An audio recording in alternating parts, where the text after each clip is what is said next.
Alright crew, how's it going? Welcome back to another reaction video. Before we get started, let me just get this out there. If you enjoyed this video, be sure to leave a like so I know you enjoyed it, and I'll try to get more reaction videos out there. Also leave a comment down below as to what other videos I should react to, and subscribe to keep up with more reaction videos. Anyway, today we are doing Top 5 Scary Demon Cases Investigated by Ed and Lorraine Warren by Top 5 Scary Videos. Sure to leave a like, subscribe to their channel as well. I'll leave it in the description below. Anyway, let's get into this. These are the people that dealt with the Conjuring and Annabelle as well. Ed and Lorraine Warren are infamous demonologists and ghost hunters who became famous following the release of The Conjuring back in 2013. Now, sadly, both Ed and Lorraine have since passed, but they have left behind a terrifying legacy filled to the brim with ghostly encounters and demonic possession. These are the top 5 scary I just know demon about cases Conjuring investigated and by Annabelle. Ed and Lorraine Warren. Let's jump in. Coming in at number 5, we have The Conjuring House. Upon its release in 2013, That's The number Conjuring 5? quickly became a fan favorite in the horror genre, with it being met with critical acclaim. Is that the film actual itself house follows as well? demonologists and ghost hunters Ed and Lorraine Warren, who head to a home in the country after a family reported demonic activity inside of their home. Now, at the time of the release, people knew very little about Ed and Lorraine Warren or the true events surrounding this investigation. The Perrin family moved into their haunted Rhode Island home in 1971. Is that the actual house Not long behind her? after, Carolyn, So, I Roger, mean, and that their is a 5 pretty creepy daughters looking began to house. experience strange goings on. Brooms going missing, scraping noises, and small piles of dirt appearing out of nowhere. All small things at first, which soon developed into big things. The girls eventually began to notice spirits around the home, with the history of the home soon being revealed. Yeah. Many people had drowned in the lake, and of course the worst spirit of them all was Bathsheba, a woman who devoted herself to the devil and took her own life on the property, cursing anyone who would take her land. Ed and Lorraine Warren, of course, came to investigate the situation, with Lorraine conducting a seance to attempt to communicate with the spirits tormenting the family. So that always During goes the well? seance, Carolyn became possessed, rising from the ground in her chair and speaking in tongues. Following the seance, the you Warrens do? were kicked out of the home, with the family continuing to live there until 1980. Before we jump into number 4, be sure to give this video a big thumbs up, it really helps out a lot. Coming in at number 4, we have Amityville. Back in September of 1977, Jay Anson published a book called The Amityville Horror, which would later become the basis I've vaguely of a heard of series this one, but I've films never released from actually seen 1979 anything. onwards. The book is claimed to be based on the paranormal experience of the Lutz family, a case which of course led to many controversies and widespread attention. Now, some history before diving into the story of the Lutz family. Back in November of 1974, Ronald DeFeo Jr. shot and killed 6 members of his family at 112 Ocean Avenue in the suburban neighborhood in Amityville. He was ultimately convicted of second-degree murder and sentenced to 6 life sentences, with him passing away in custody in March of this year. Now, 6 DeFeo life had sentences, reported one that for voices each had life he told him took. to kill his Nice. family. Whether these claims were true, we don't know. Jumping forward, in December of 1975, George and Kathy Lutz and their 3 children moved into the same home, and after just 28 days they fled the house, claiming to have been terrorized by paranormal entities while living there. On the evening of March 6, 1976, the home was investigated by Ed and Lorraine Warren, along with a television crew from Channel 5 New York. During the investigation, a series of pictures were taken, one of the images allegedly showing a demonic boy with glowing eyes standing at the foot of the staircase. The Warrens quite quickly suggested that the home was occupied by malevolent spirits, with the Warrens' visit to the home being depicted at the beginning of The Conjuring 2. Coming in at number 3, we have the Smurl Haunting. The Smurl Haunting took place between 1974 I have and never heard of this one. 1989, with Jack and Janet Smurl of West Pittston, Pennsylvania, alleging that a demon was inhabiting their home. The claims gained a lot of attention, as you would expect, with demonologist Ed and Lorraine Warren once again stepping in to solve the case. Now, the family moved into their home on Chase Street, with them claiming that they were being disturbed by a demon that caused loud noises and bad odors, with one report stating that the dog was randomly thrown thrown across a room. In Oh, 1986, not the Ed dog. and Lorraine Warren arrived at the home, and according to Ed, the demon that was inhabiting the home was incredibly powerful, with it shaking mirrors and furniture after they tried to get it to leave by playing religious music and praying. Ed even claimed that he That's felt a a movie significant I'd want drop to in see. temperature and saw a dark mass inside of the home. The demon also supposedly left a message on a mirror that read, "Get out." Ed and Lorraine Warren went on to state that their experience at the Smurl residence was unlike anything they had investigated at the time. Coming in at number 2, we have the Sedena House. Now, many of you will be familiar with the Sedena House haunting thanks to the movie The Haunting in Connecticut. The Haunting in Connecticut movie was released in 2009 see and that directed one? by Peter Cornwell, and supposedly follows the alleged haunting of Carmen Snedeker and her family. Now, the movie don't has think a I've seen ton of that one. controversy surrounding it, with the author of the I've heard book, that one the at movie was least, based on though. even distancing himself from the accuracy of the events depicted in the book. Now, the film itself specifically focuses on the fictional Campbells as they move into the new home, which was formerly a mortuary to mitigate the strains of travel on Matt, her cancer-stricken son. However, not long after moving into the new home, the family becomes haunted by violent and supernatural forces. Now, the true story is a lot different. In 1986, Carmen and Alan Snedeker moved into a new home with their daughter and 3 sons. While exploring the home, they discovered tools used by morticians. Very creepy indeed. With it being discovered to be a former funeral parlor. With That's the always eldest son lovely, beginning right? to see ghosts and be haunted by terrifying visions. The family eventually turned to demonologists Ed and Lorraine Warren, who proclaimed that the home was infested with demons. Now, this is supposedly all very much true, however, You many always have love had to their hear doubts that. over the years, including Snedeker's landlord, who found the entire story ridiculous, even noting that prior to the family moving in, there had been no complaints or unusual activity inside of the home. On top of that, the Snedekers stayed for a total of 2 years before finally deciding to leave. And finally, coming in at number 1, we've got Enfield Poltergeist. Taking the Warrens across the ocean, the Enfield Poltergeist has become a popular paranormal case, with it also being the focal point for The Conjuring 2. The Conjuring 2 was released in 2016 and followed Ed and Lorraine as they traveled to Enfield in the United Kingdom to assist I don't think the I watched Hodgson The Conjuring family, who 2. were said to be experiencing paranormal think I need to activity watch The inside Conjuring of their 2. home in 1977, with the daughter Did I Janet watch- even becoming possessed by a former resident. Now, this movie is very much based on a true story. However, when a paranormal experience is dubbed real, people tend to try and find holes in the story, with many doubting the accounts of the family. Like I said, the Enfield Poltergeist was a claim of supernatural activity between the years of 1977 to 1979, with it specifically involving 2 sisters, Margaret and Janet. In August of 1977, single-parent Peggy Hodgson claimed she had witnessed furniture moving and heard knocking sounds around her home. A police officer arrived on Love to scene and know he that. himself reported seeing a chair wobble and slide across the floor without any rhyme or reason. Following this, disembodied voices were heard, loud noises echoed around the home, and the children even began levitating. More than 30 people reported seeing furniture move and heard voices around the home. Ed and Lorraine Warren were of course called in to This assess sounds the situation, lovely. with them visiting the home in think I have 1978 seen The and were Conjuring convinced 2. that the events had a supernatural I explanation. just don't Coming in quite at number 5, remember we it. have the White Lady of Easton. Located in Oh. Easton, Connecticut, Union Another top Cemetery 5. is a site that dates back to the 1700s. And according to ghost hunters and paranormal investigators, it is one of the most haunted cemeteries in all Oh, of it's the a United marathon, it's States. all of Now, their- according to local legend, a ghost haunts Union Cemetery, who has been dubbed the White Lady. She's also said to haunt Stepney Cemetery in Monroe as well. She is described as wearing a white nightgown or a wedding dress-esque outfit, with demonologist Ed Warren supposed to once see something claiming in to this have photo? physical evidence to support these claims. Now, claims of paranormal occurrences at the cemetery had been occurring for decades prior to Ed and Lorraine Warren investigating the location. Ed Warren and several Eastern police officers visited the site, which is when Ed supposedly caught the apparition on camera. Ed claimed that several ghost lights came together to form the shape of a woman who had no facial features, but had dark hair and was wearing a white dress. Terrifying. Now, there isn't a whole lot of information about the ghost or the cemetery. However, Ed and Lorraine Warren wrote a book about the location entitled Graveyard. Maybe check it out.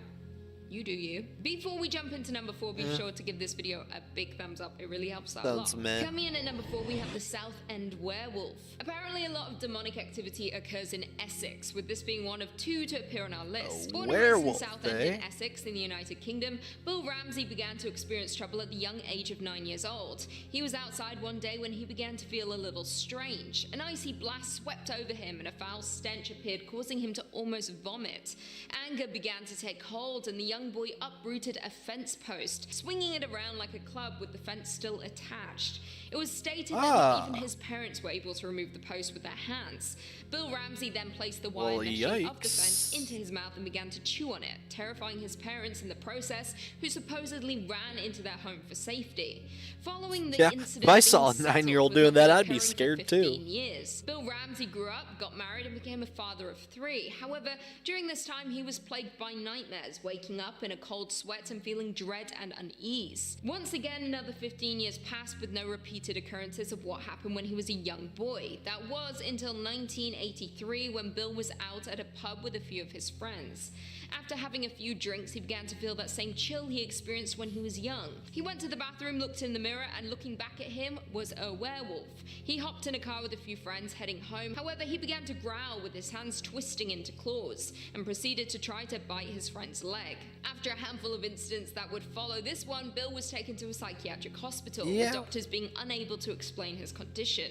Bill ultimately traveled to the States to meet Ed and Lorraine Warren, where a priest performed an exorcism on Bill, which supposedly cured him. But not before he partially transformed into a werewolf in front of witnesses. Coming in at number 3, we have the Borley Church Haunting. The Borley Rectory was a home located in Essex, England, that gained widespread attention after being dubbed the most haunted home in England, with it being described as such by Harry Price, a psychic researcher.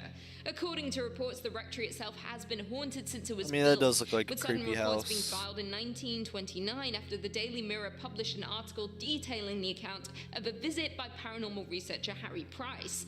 Now, the first major paranormal event occurred on July 28, 1900, after 4 daughters of the rector, Henry Dawson Ellis Bull, reported seeing the ghost of a nun not far from their house. However, when they tried to approach, the ghost disappeared.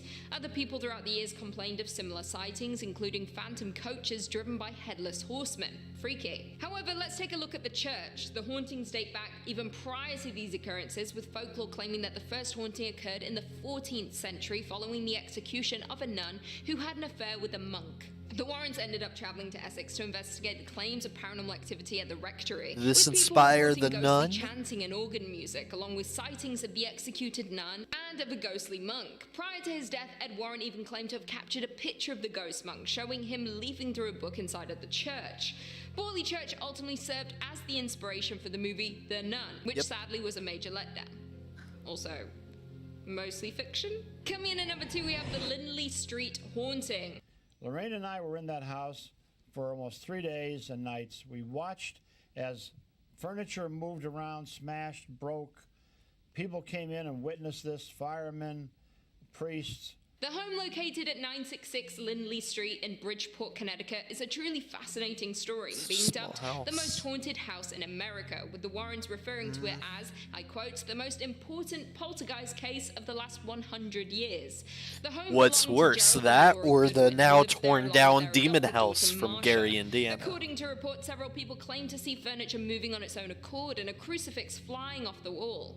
For those who know the case, you'll know that one of the key elements to the story is the report that the family cat could speak, with claims surfacing that Sam the cat was caught singing Christmas carols in the family's basement. Now, at some point in time, Marsha confessed that the entire thing was a hoax and that she was responsible for the events that occurred. However, the Warrens weren't having any of it, with Ed and Lorraine believing no child was capable of being behind the incidents they witnessed firsthand. Whether you believe it or not, the case is certainly an interesting one that has divided many. I mean, when the Warrens are involved, you know there is going to be some criticism. Also, how do you explain a talking cat? Like, if its mouth's opening, it's talking. You know? And finally, coming in at number 1, we have Satan's Harvest. Now, many will be familiar with the name Maurice Theriault, or more commonly referred to as Frenchie, thanks to the movie The Nun, with the character appearing throughout. However, I should preface this point by saying that everything that happened in The Nun with Frenchie is in fact fictional, but the character is very much based on a real person. Frenchie was the son of French-Canadian farmers in Maine and grew up in a fairly toxic and abusive household, with his father exhibiting violent tendencies towards him. At the age of 51, Frenchie was living in Massachusetts with his wife Nancy and their children. To friends, he was a gentle man and extremely kind to anyone he met. However, behind closed doors housed something truly evil. He explained that his behavior was the result of being possessed by a demon, which pushed him towards violence. Blood would flow from his eyes and religious markings began to appear on his body. A local parish priest called in the help of Ed and Lorraine Warren because, of course, apparently everyone knows Ed and Lorraine. During their investigation, they saw Frenchie bleed from his eyes and saw symbols appear on his body. He also exhibited superhuman strength, which they believe was the result of demonic possession. They specifically believe that Frenchie had fallen into the grip of Satan himself. 3 exorcisms were performed on Frenchie, the latter of which proved to be something truly terrifying. Frenchie's face began to change, his skin burned and blistered, and on his forehead a deep wound appeared, and his eyes began to look like snake eyes. However, the exorcism ultimately proved to be a success, with him having no incidents following. Coming in number 5, we've got the Smurl Haunting.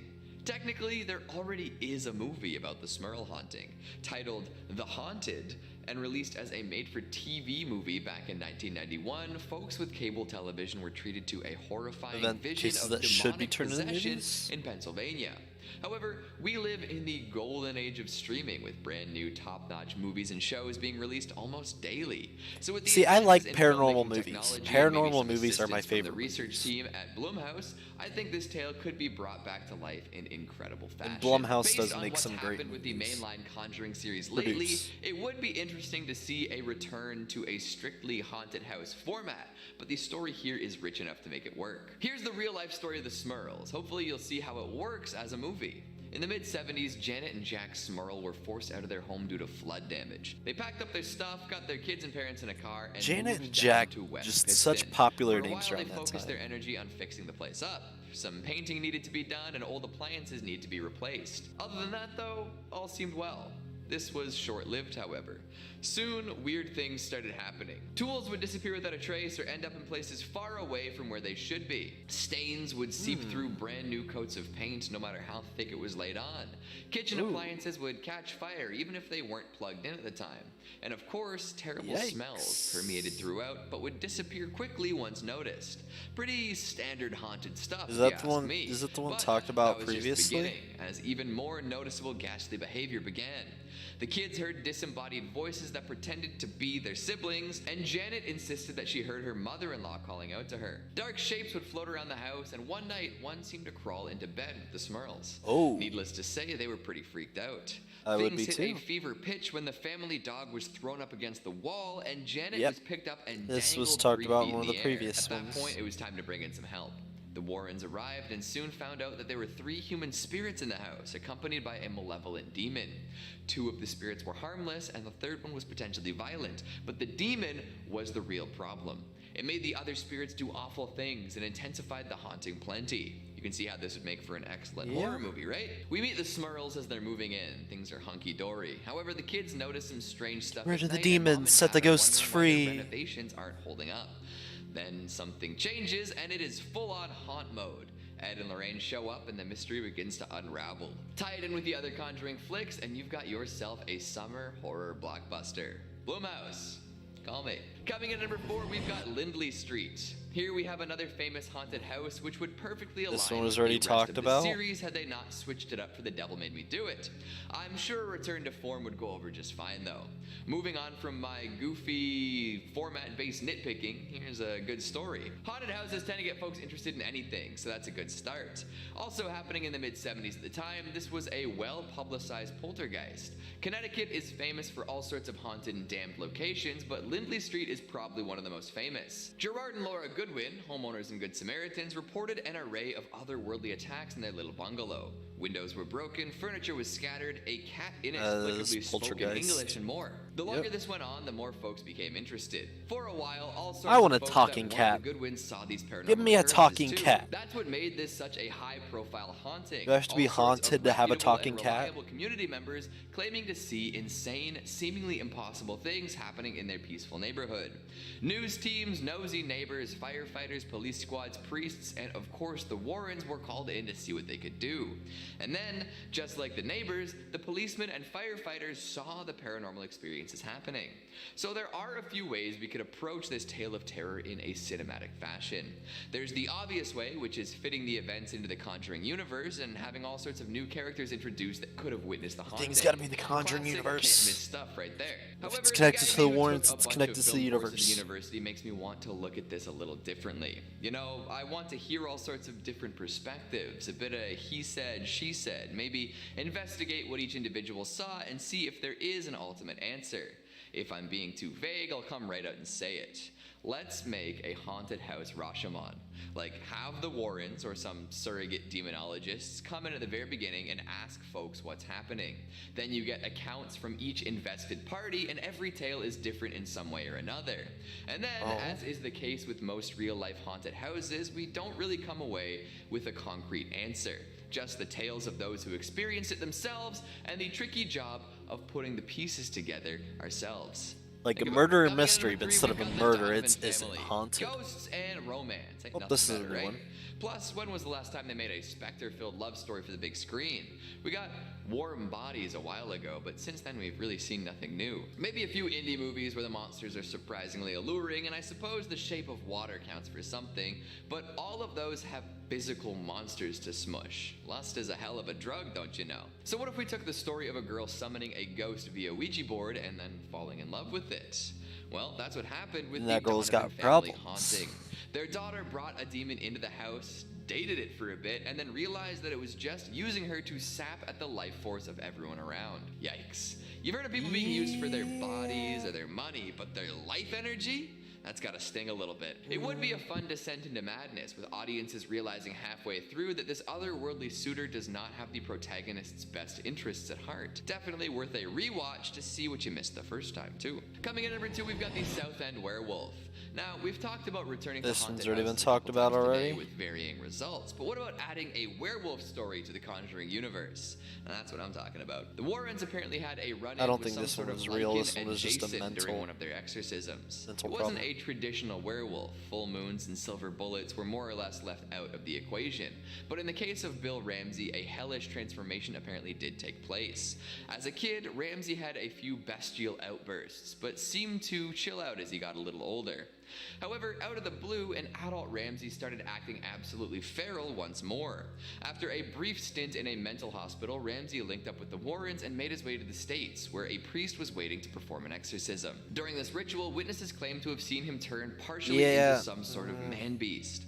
Now, I'd say if you're gonna make a movie about this, you're gonna need to have a full transformation a couple times, you know, to get that American Werewolf in London vibe. Hell, even the backstory should be him actually contorting into a fanged beast and running rampant.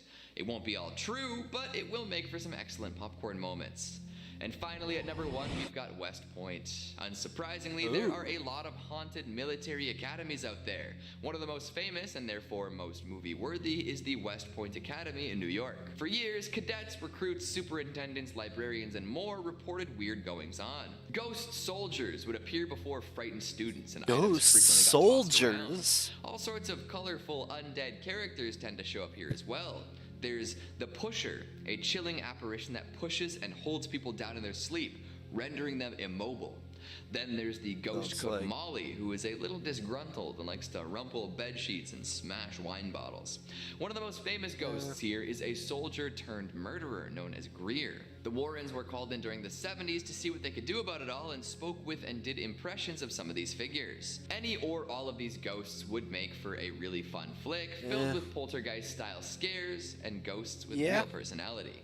Now, I'm sure It'd that be a in good due movie, time but we'll as see all an these stories overall adapted. story, I don't The think Conjuring that's- universe is an insane moneymaker, and the Warren stories are too good to pass up. So, what'd you think of the list? Do you agree with my picks? What Warren story would you like to see adapted? Make sure you let me know down in the comments. And that's the time we have for today. I'm going to push every button in the elevator during an MMA convention. So, I think the werewolf one was absolute bogus. Just a guy with mental issues. As well as that farmhouse one. Farmhouse one was absolute bogus as well. I think the Connecticut one with the talking cat and stuff like that, that one would be interesting. That one kind of, when I see that house and I think about it, it kind of reminds me of the demon house that from Gary, Indiana, that the Ghost Adventures went to and ended up tearing down because it was too dangerous. I think that one would be pretty cool. But other than that, Anyway, let me know your thoughts down below. Give me some other videos that you think I should react to. Be sure to check out their channel as well. It was meh. And with that, I'll see you later, crew.